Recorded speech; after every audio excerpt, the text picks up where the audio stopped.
Hello, everyone, and welcome to episode 84 of the Wool Circle. Welcome to 2023 and the beginning of our official year of color here at Woolen Spinning. My name is Rebecca. I'm coming to you from Rankin Inlet, Nunavut, which is in the far north of Canada. And if you are new to the Wool Circle tier, I do want to say a very special welcome to you. Thank you so much for joining us. And thank you to all of you who are here and subscribing and supporting Rachel and I and our work. I hope that we can provide you with a lot of fun and interesting content that will continue to grow our journey as a community who are this year exploring color. So to review, last time Katrina and I got together and talked about color wheels. We really wanted to focus on color wheels, how they're useful, what their limitations are. Katrina talked a little bit last time about the limitations of color wheels as far as a printed product. She had this great illustration that our eyes can see this much and a camera can see this much. It just is physically unable to see as much color as our eyes are able to see. And so that's one limitation put on color wheels that are printed. And there's also the question of different primaries that we're going to dig more into today. We talked a little bit about where some of the color relationship terms that we use, like complement and split complement.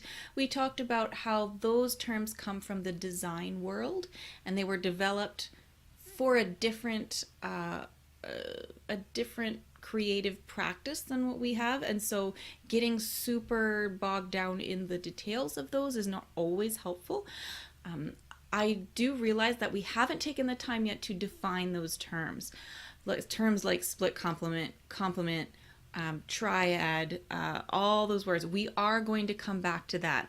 We're not going to touch on that today, but this month we're absolutely going to talk about those terms, break all that down for you so that you know what we're talking about. For today, Katrina is going to share her color development process, and I hope you enjoy our conversation as much as I did. So take it away, Katrina. So are we ready to, I'd like to hear more about your color wheel and how you developed your own color wheel for dyeing, and what was that process like for you, and how did you record that? And yeah, would you be willing to let us behind the curtain a little bit of Um, yeah. Basically, whenever I get a dye powder in, I make little mini skeins. So I literally have little baskets of skeins, and these are all sort of the base colors that I get from my dye supplier. Okay. And so, like I showed you, there's, I can show you all the different yellows. These Yeah, are for all some reason. yellow. Oh yeah, I can see the difference a lot more now when you hold them a little farther from the camera. Yeah, Yeah. So you can see that there's like lots of different yellows. that is a lot. These are my different reds. And it's the same with, like, I mean, and then you can get into like pinks, right? And Mm-hmm. pinks serve as reds when you're dyeing. And then there's, as far as blues go,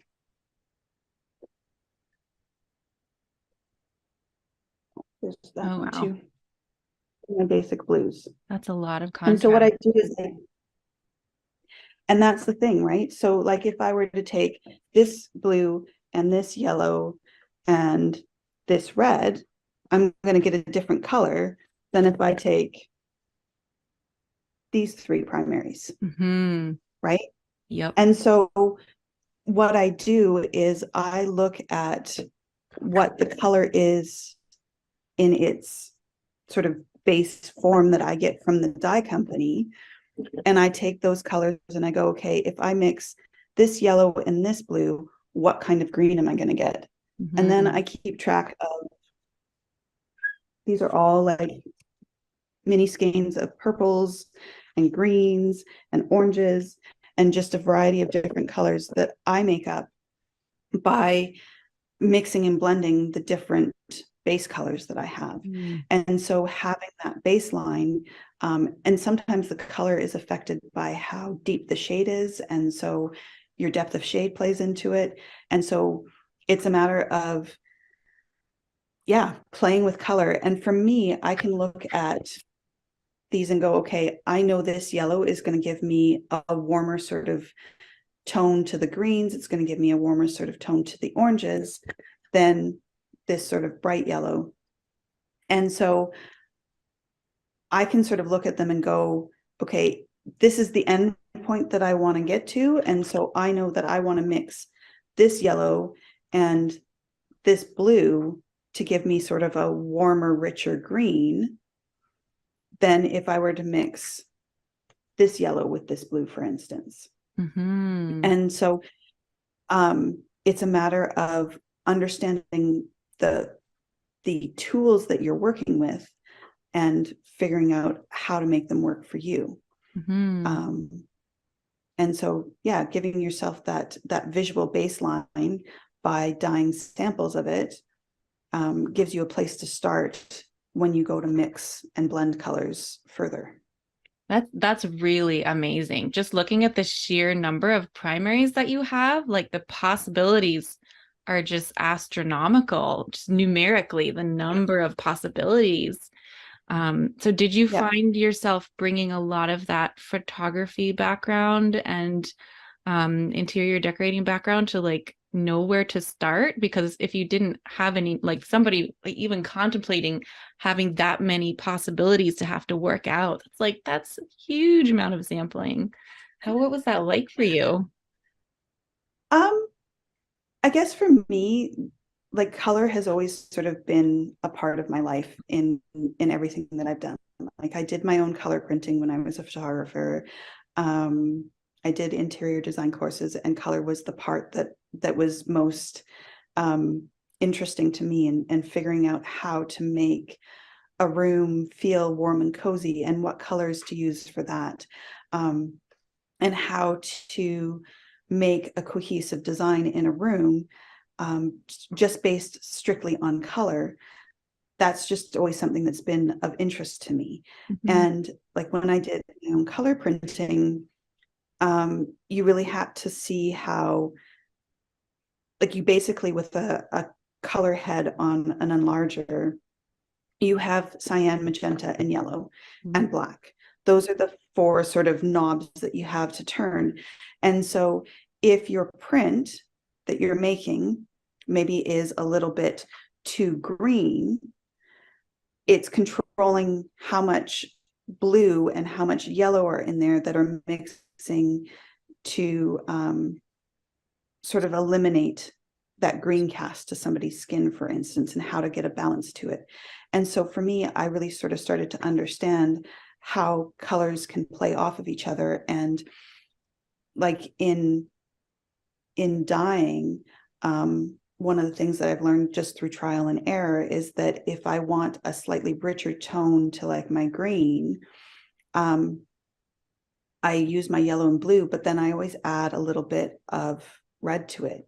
Mm. And that just adds a little bit of richness and warmth to it that isn't there from just using yellow and blue. Yeah, I remember And hearing about that. most people, No, go ahead. most people are just like, what do you mean you put like, but isn't that going to make brown? And it's all about percentages at that point, right? Like 2% of a color isn't going to change that overall feel, but just having that anchoring from the opposite just gives a richness to the color that you're not going to find in any other way. I remember a few years ago seeing another dyer on Instagram talk about that, how she likes to add, I think she said 10%. That sounds like a lot, like 10% of the complement in there to get some richness in there. I thought that was fascinating. Okay. Yeah. So you really experimented. You're talking about experimenting in a very different medium in the printing. Just um, I I think maybe for those of us who aren't dyers, there are other ways that we can experiment with color, like with our watercolors or I don't know, like Play-Doh, whatever's around. I'm You just can even wondering. take like different colors of fiber and play with them by blending them, right? Hmm. And so I've made color wheels where I've just used like the three primary colors and blended the secondary and tertiary colors based on percentages, and then I've made a color wheel, like a carded color wheel, using tertiary or primary and secondary colors, and those blending to make the tertiary colors.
Like taking three primary colors and blending them on a blending board or with hand cards or a drum card or whatever, and playing with those colors in that way is a way that you can really sort of create your own color wheel and try making your own color wheel using just the primary colors and get into those tertiary and secondary colors, and what happens when you blend those colors, and then what happens when you spin those colors. and and how does that respond. And the Hmm. same goes for, spinning those colors. It's like, and if you blend them once versus blending them two or three times, how much more does the color mix up? And Yes. so there's lots of ways, if you're not dying, where you can take, a color kit of, primary colors and blend yourself a rainbow of colors from there, and experiment with it. Mm. That's super helpful. Yeah, I think we're probably gonna do some work there. I'm definitely planning on doing some work with carding with blending with hand cards, which brings us back to the Mhm. color wheel question. Okay, so here I am with my, say I know I want to play with my primaries. Um, I've got this blue, which is very like I think a very cyan blue. I guess this falls a Mhm. little bit according to this color wheel on the green blue part of the spectrum. But yeah, I might not actually have, you know, what this wheel would call a true blue. So do I just sort of just decide and say, well, these are primaries for this experiment. This is what I'm calling, and then I might do another one with this set and be like, okay, this is going to be a cooler color wheel. And Mhm. okay, starting to wrap my mind around it. When something's new to me, I really want to put it in boxes and be able to stick a number on it so that outside of me I can feel like I understand it without actually doing it. But it's like, no, you just have to do it. You just have to do it. Well, it Okay. doesn't come in boxes. Sorry. No, it doesn't. It doesn't. No, it doesn't. No. Well, and that's what this is all about for me is getting into doing it and getting my hands dirty. And yeah, but you I really loved that box of all the different samples you made because it really I it's difficult to overestimate, I think, the amount of background that goes into what you do to develop the cohesive colorways and the feels. And yeah, I think it's pretty A lot amazing. that goes into the background of it. And you know, an understanding of color.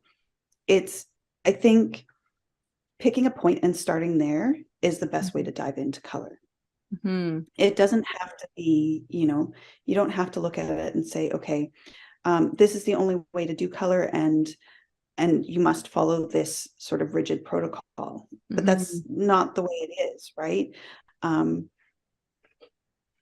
Base primary colors in the dye world, like I showed you,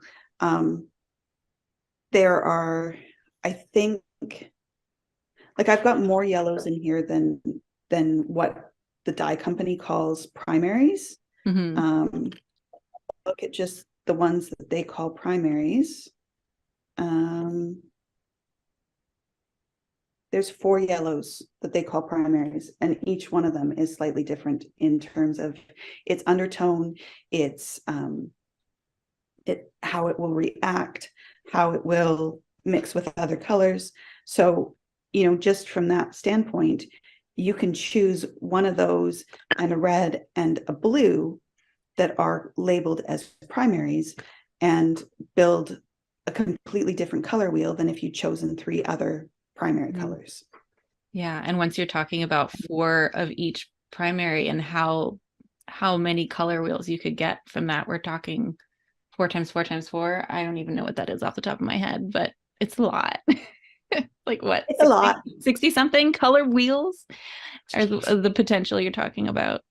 Yeah. So not trying to be exhaustive. I'm sorry. Yeah. And then within your color wheel, how you blend those and where they meet and how they mix and mingle is going to change.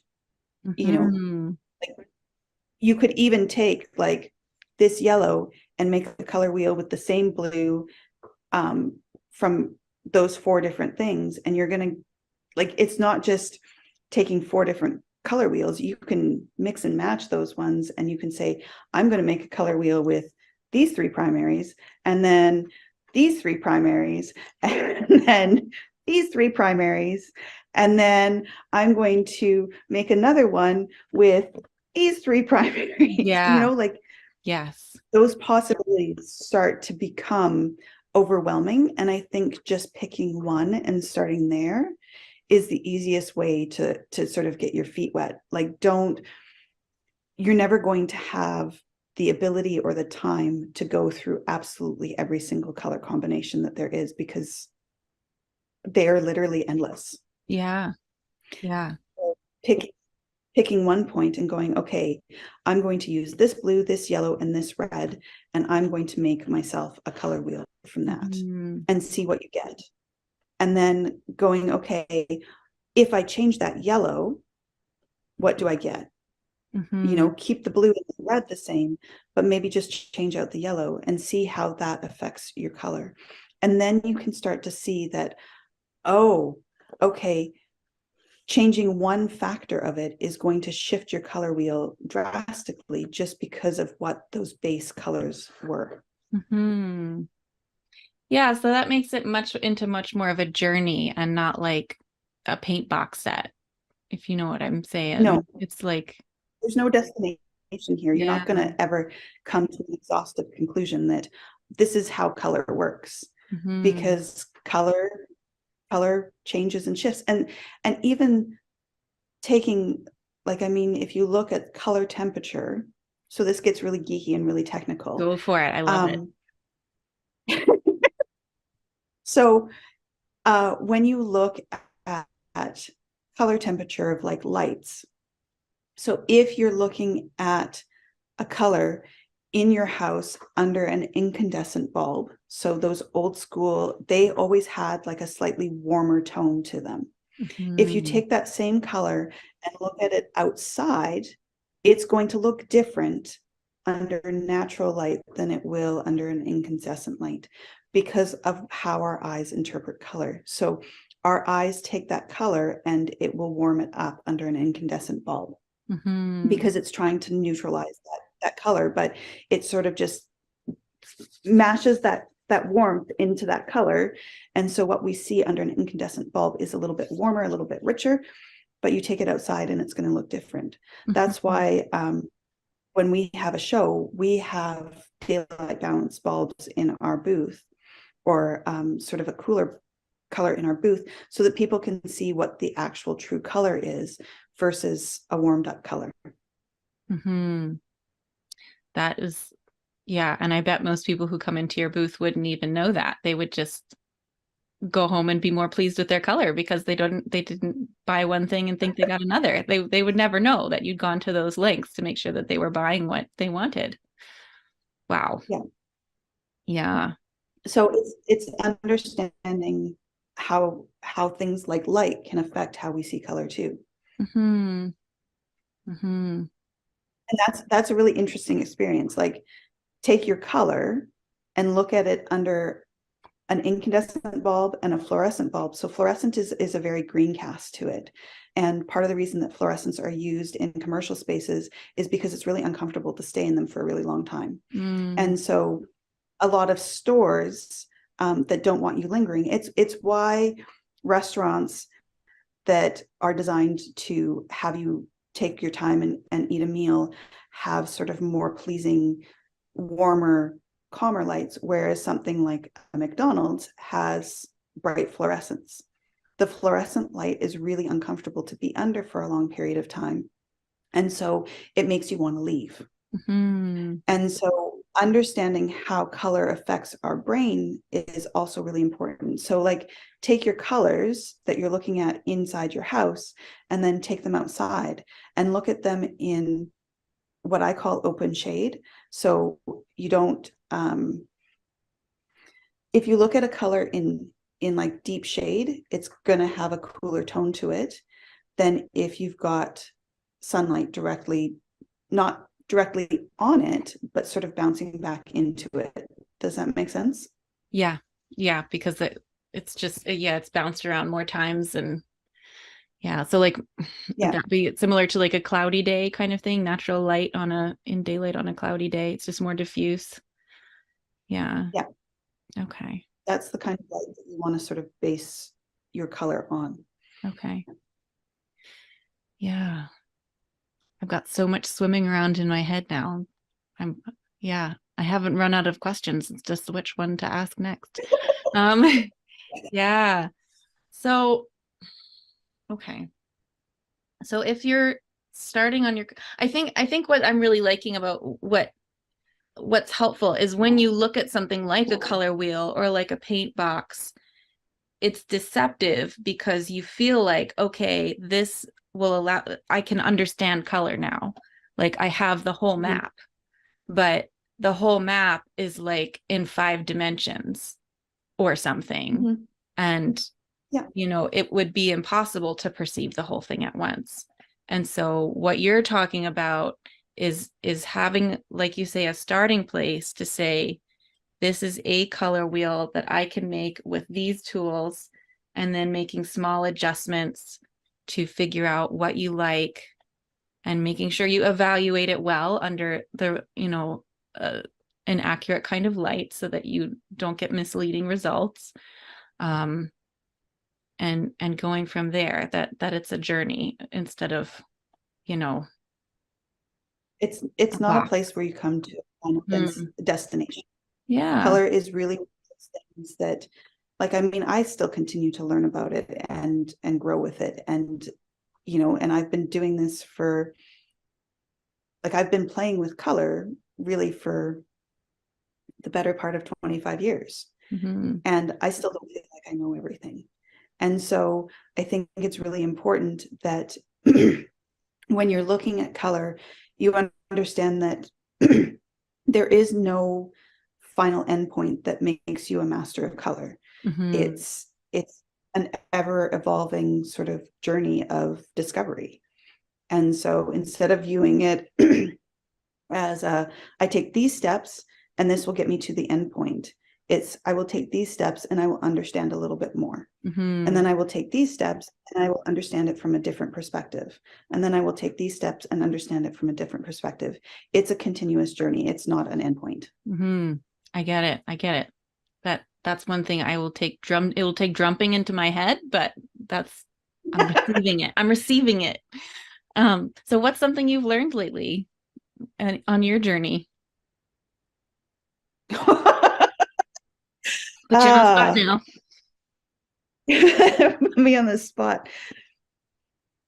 It's been sort of examining the the preconceived notions that, for me, it's been sort of examining those preconceived notions that color has to fit into the complementary boxes. And so, recognizing that there is an expansion beyond, like, for what we're doing in the spinning world, there is sort of,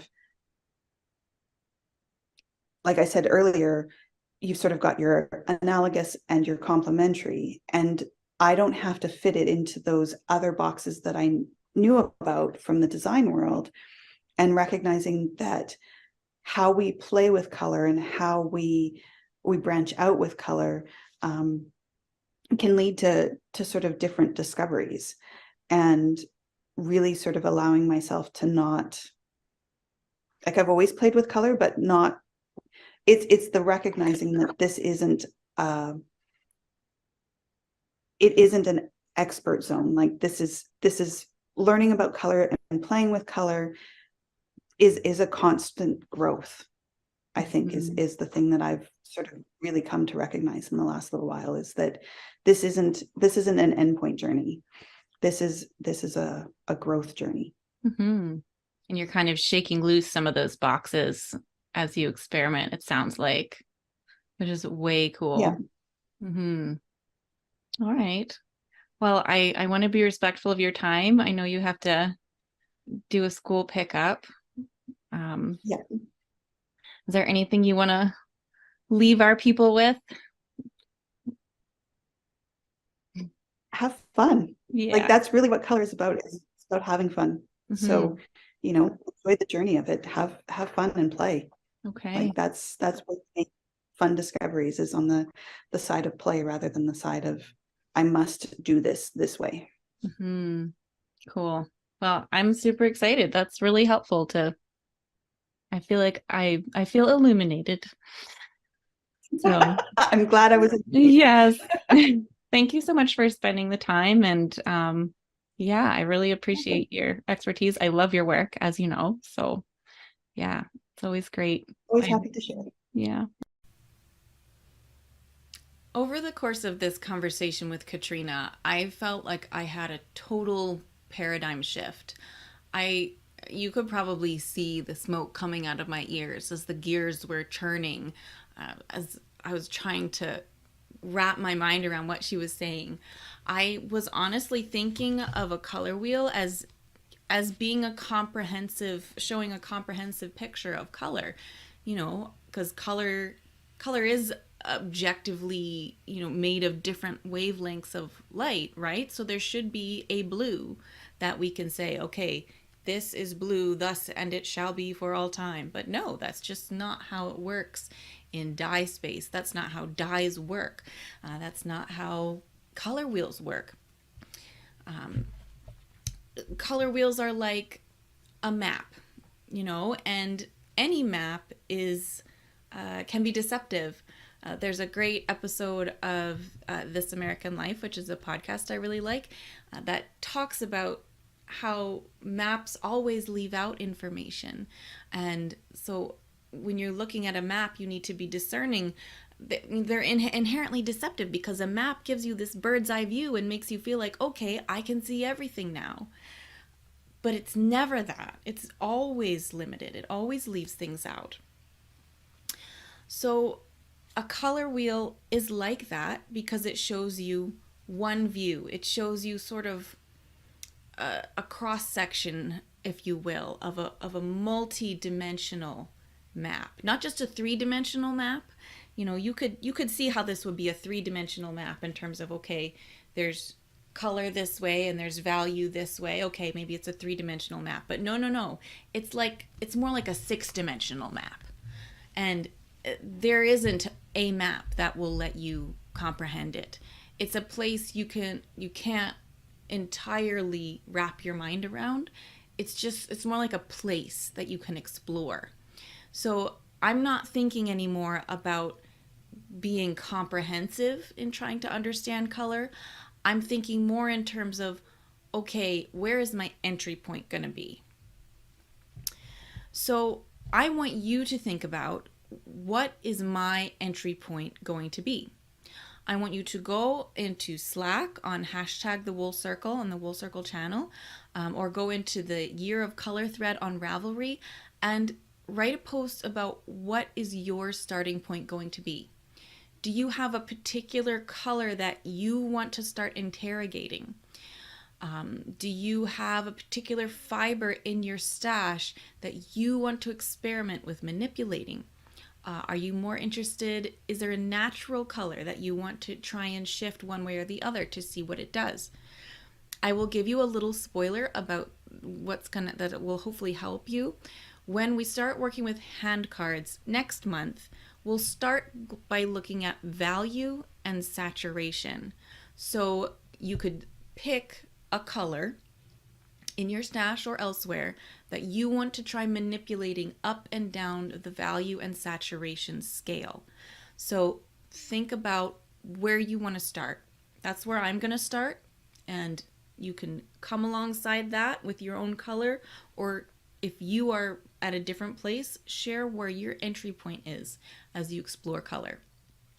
And we're not going to jump there immediately. Next time, I'm going to take my color wheels, and I'm with a chastened idea of what this can do. I'm going to use the color wheel to look at some of my hand painted braids and some of my solid colors and analyze and break down where it falls and what those relationships are. And we'll take the time to explore, okay, what do we mean with all these terms, and hopefully have some concrete examples so you can figure out what we're talking about. Hopefully we'll get in some time to talk about making your own color wheel. If that is something that's really important to you, please drop a comment so that I know to prioritize that and make sure we get to it. Either, if not this month, then we can go into February and still talk about that. So if you want to work on making a color wheel, let me know so I can make sure we get to that. So that's going to wrap us up for today. I hope you learned as much as I did. Please continue sharing your comments and your questions here in the comments, in the live chat. I'll see your questions, and you can share in the comments on this video, or as usual in Slack or on Ravelry. And you can contact me anytime at osbornefiber@gmail.com. Thank you so much for watching, and welcome to this wild ride. Bye-bye.